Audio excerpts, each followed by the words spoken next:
Welcome to U.S. History to 1877. In this course, you will survey the major themes, events, and ideas of American history through Reconstruction. I'm Jordan O'Connell, History and Government Instructor at Northeast Iowa Community College. This lecture distills a decade of my written notes taken from Alan Brinkley's The Unfinished Nation, The American Yawp, and our course-assigned OpenStax U.S. History textbook. This lecture focuses on the Articles of Confederation as a failed machine. The core question is this: what does a republic do when its government can request, warn, and plead but cannot compel? The core competency is to articulate the major debates and compromises that resulted in a workable national constitution. What does a republic do when its government can request, warn, and plead but cannot compel? The Articles of Confederation took shape during the Revolutionary War and remained the governing framework after victory, but they were never designed to resemble a later national state. The men who built them had lived through imperial taxation, parliamentary claims of supremacy, quartering disputes, customs enforcement, and the long argument over whether distant authority could command local communities without direct consent. That experience made centralized power look dangerous. When Congress drafted the Articles in 1777 and the states ratified them in 1781, they chose a confederation that would preserve state sovereignty and keep the national center thin.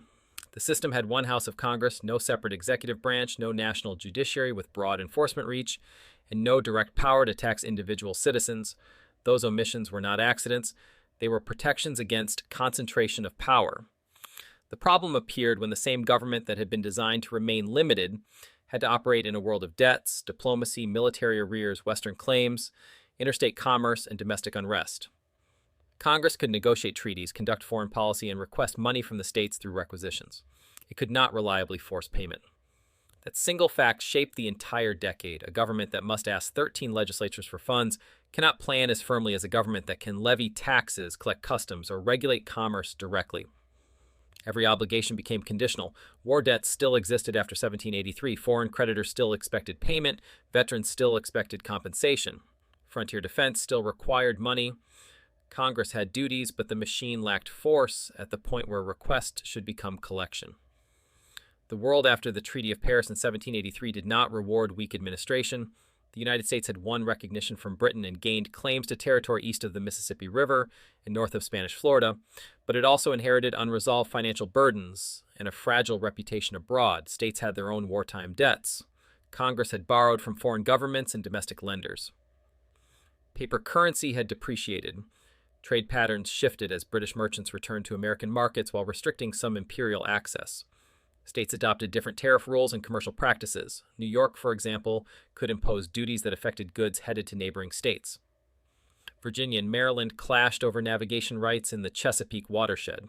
There was no strong national commerce clause yet, no federal customs system with broad reach, and no executive department to force coordination. The Articles nevertheless gave Congress some consequential powers. It could deal with Western land cessions and organized territories. The Land Ordinance of 1785 set out a survey system based on townships and sections, converting Western land into measured parcels that could be sold to raise revenue. Surveyors divided territory into 6-mile townships and 36 one-mile square sections. That sounds technical because it is technical. The Republic needed maps, plats, clerks, and land offices if public domain would become saleable property.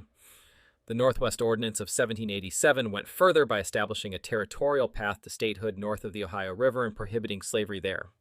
Those measures showed that the Confederation government could act with consequence in land policy. They also showed the limit of its strength. Congress could shape future Western administration more easily than it could solve immediate fiscal weakness in the eastern states. Real alternatives existed during the 1780s, and that fact keeps the period serious. Americans could have revised the Articles earlier to permit limited imposts on imports. They could have agreed on stronger national taxation. They could have built a more regular executive administration for finance and enforcement. Yet many states blocked such moves because the memory of imperial overreach remained fresh. Anti-centralization did not fade once independence was won. It became part of the new political order. Many citizens preferred administrative weakness to the risk of another distant sovereign. The Confederation made sense emotionally and politically before it became visibly unworkable. Congress lived under pressure because reputation and obligation outran institutional power. If it sent a requisition to the states for funds, state legislatures could comply slowly, partially, or not at all. Some states had their own shortages, some resented their share, others distrusted national fiscal schemes. Robert Morris, superintendent of finance during the Confederation era, tried to stabilize public credit, but he kept running into the same wall. The center could calculate and request, yet the states controlled the main levers of revenue. Public creditors watched closely. Foreign lenders watched closely. Soldiers whose back pay and pensions remained unsettled watched closely. In a republic, loss of credit can become loss of legitimacy before any dramatic coup or invasion appears. State governments faced different pressures. Legislatures answered local taxpayers, merchants, creditors, and debtors rather than a unified national electorate. A tariff that benefited one port could burden neighbors. A tax program that reassured urban creditors could crush rural farmers already short of specie. Paper money debates sharpened these divisions. Some debtors wanted relief through looser money policies or legal delay. Creditors wanted contracts honored and courts functioning. Under the Articles, no powerful national apparatus existed to smooth these conflicts. The result was a patchwork republic full of separate calculations. Shays' Rebellion revealed those pressures with unusual clarity. In western Massachusetts during 1786 and 1787, farmers burdened by taxes, debt, and court judgments organized to shut down county courts and prevent foreclosures. Daniel Shays, a veteran of the Revolution, became one of the recognizable faces of the movement, though he was not its only leader. The protesters were not storming random buildings for spectacle. They targeted the institutions where paper obligations became legal seizure. Courts issued judgments, sheriffs carried out foreclosures, state policy favored repayment and order, farmers answered by blocking the machinery of collection. Massachusetts officials eventually raised a militia funded partly by private subscriptions from Eastern merchants and creditors, and that force dispersed the rebels. The national government under the Articles had no ready mechanism to intervene decisively. Nationalists used the crisis to argue that the Confederation had become an underpowered machine. Their point was not that states were unnecessary. Their point was that a republic unable to secure credit, regulate commerce, or preserve order would remain vulnerable at home and weak abroad. The Annapolis Convention of 1786, called to discuss commerce among the states, drew only a handful of delegations, but the participants used the weak attendance to call for a broader convention in Philadelphia. By the time delegates assembled in 1787, Shays' Rebellion had become part of the evidence cited for larger repair. The fear of centralized power had not disappeared, but now it competed against the fear of administrative failure. The primary source tension lies inside the Articles themselves. Article 2 announces that each state retains its sovereignty, freedom, and independence. That line captures the design choice. The national union exists, but the states remain the primary holders of political authority. Congress can represent them, coordinate them, and speak abroad for them, yet it does not rise above them as a strong coercive government. The logic is visible again in the requisition system. Congress may determine sums needed for common defense or general welfare, but the states must supply those sums according to apportionment. That arrangement makes the union real and limited at the same time. The Articles tell two truths at once. First, the framers of the Articles were serious Republicans who feared concentrated authority and wanted to protect local self-government. Second, they produced a structure in which the center depended on voluntary compliance for some of its most important functions. When compliance weakened, Congress could issue another request, another warning, another argument. It could not collect on its own authority.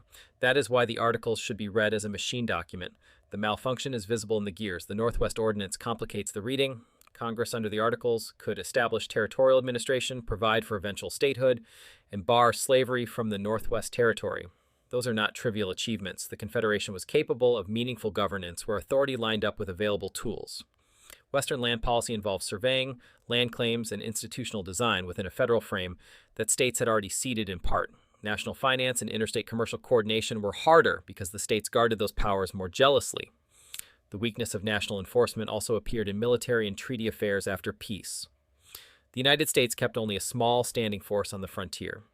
Garrisons needed pay, powder, uniforms, and transport. British troops did not immediately evacuate every northwestern post, partly because Americans had not fully met treaty promises concerning debts and loyalist property claims. Congress could protest and correspond, but letters did not replace revenue. Diplomacy moved slowly when the national government could not easily fund pressure or sustain a larger army. Veterans felt the same weakness from another angle. Officers and soldiers held certificates, promises of back pay, or pension expectations that depended on a government still waiting on state remittances. Public debt was therefore a question of human trust before it became a settled national ledger. State conduct kept teaching the same lesson. Some states taxed imports from neighbors. Others issued paper money or changed debtor laws in ways that pleased local constituencies and alarmed creditors elsewhere. The Mount Vernon meeting between Virginia and Maryland in 1785 showed that interstate agreements were possible on navigation and commerce, but it also showed how much time and energy had to be spent on special arrangements when no stronger federal structure existed. By the time delegates met at Annapolis in 1786, the nominal subject was commerce, and the real subject was national incapacity. By 1787, many influential Americans no longer believed the machine could be repaired through minor adjustments alone. Delegates arrived in Philadelphia with instructions that often spoke of revising the Articles, yet the convention quickly moved toward replacement. That shift belongs to the failure story. The Articles had shown what anti-centralization by design looked like in operation. Nationalists such as James Madison and Alexander Hamilton wanted a government that could tax, regulate commerce, and act with greater energy. Others still feared that stronger institutions could swallow local liberty. The Constitution emerged from that argument, not from unanimous clarity. The consequence of the Confederation period therefore reaches beyond the phrase that the Articles were weak. They were intentionally limited, selectively effective, and structurally dependent on state cooperation. They handled Western land administration better than national finance. They preserved state sovereignty so strongly that Congress could not reliably meet fiscal and enforcement demands. They exposed the conflict between Republican fear of centralized power and the ordinary needs of governance. The crisis of the 1780s did not make one answer inevitable, but it forced Americans to admit that liberty and administration had to be balanced more deliberately. The timeline sharpens the sequence. Ratification of the Articles came in 1781, peace came in 1783, land ordinances followed in 1785 and 1787, and Shays' Rebellion erupted in 1786 and 1787. The failure story was cumulative. Each year added another administrative test that the system met only partially. The unresolved judgment remains useful. Did the Articles fail because Americans built too little government after the Revolution, or did nationalist reformers use disorder and credit anxiety to justify a stronger central state than the moment required? The evidence supports genuine failure and strategic interpretation at the same time. Requisitions stalled. Courts became flashpoints. Western policy moved ahead unevenly. Reformers then took those facts and built a new constitutional order from them. The Articles expose the First Republic because they show the First Republic trying to govern with caution and discovering how expensive caution can become when power must actually move. The Confederation order exposed the price of caution once debts, borders, courts, and credit all demanded forceful coordination. The harder judgment is whether Americans had built too little government after the Revolution, or whether later nationalists used real disorder to justify a stronger center than the moment required. That debate began in the 1780s and never disappeared. If you're curious how I'm using AI to build these lectures and reshape higher education, visit thelibertytolearn.com. I'll see you in class.